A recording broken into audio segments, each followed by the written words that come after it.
one of the things I think is really important to understand, and I was really excited by Zahid saying that my talk seemed very uplifting and positive because his was more doom and gloom.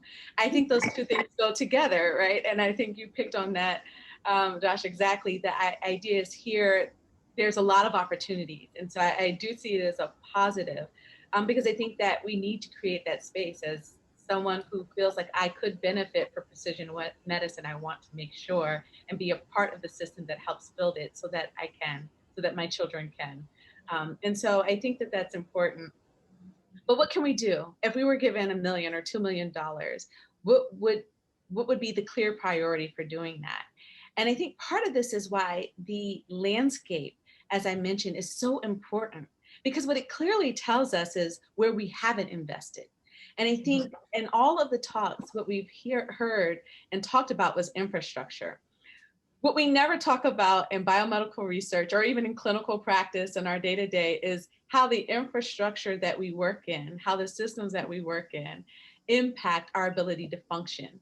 And I think the key here is we have to be uncomfortable because transformation requires difficult conversations. We have to know what needs to be changed, and we have to be courageous and clear and decisive on our intent to change it.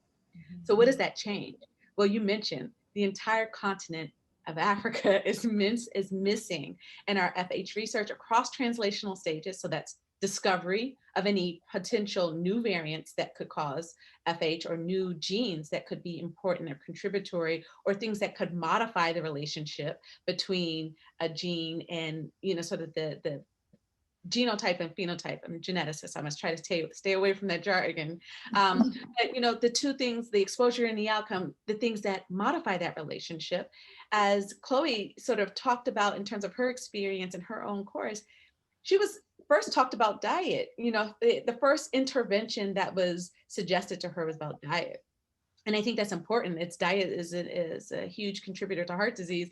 But for an 8-year-old with high cholesterol as a geneticist, I'm like, oh, that's definitely not dietary. That's not, environmental.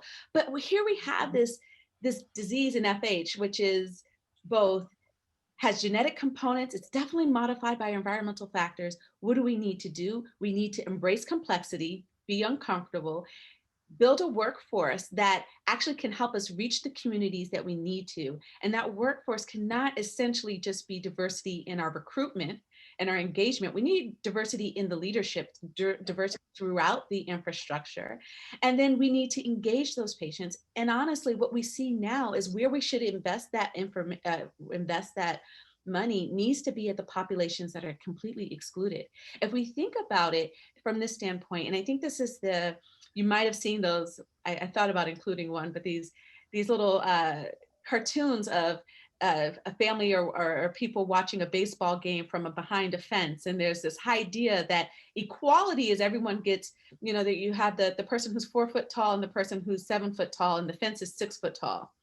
Equality says we all get the same box to stand on to watch the game from behind the fence. And then when we think about equity, maybe the 4 foot tall person needs a bigger box to stand on, whereas the person who's 7 feet tall may not need a box at all. I think that's important to think about when we think about equity and investment, because right now what I see is that we clearly need to invest in the communities that we haven't invested in.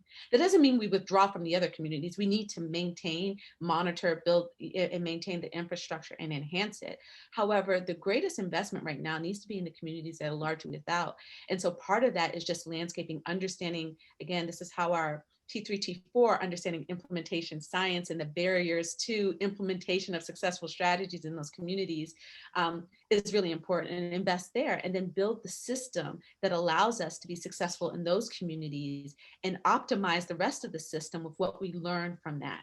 And so that would just be sort of my quick highlight of where I think we need to do, but it starts with investing where we have traditionally not invested.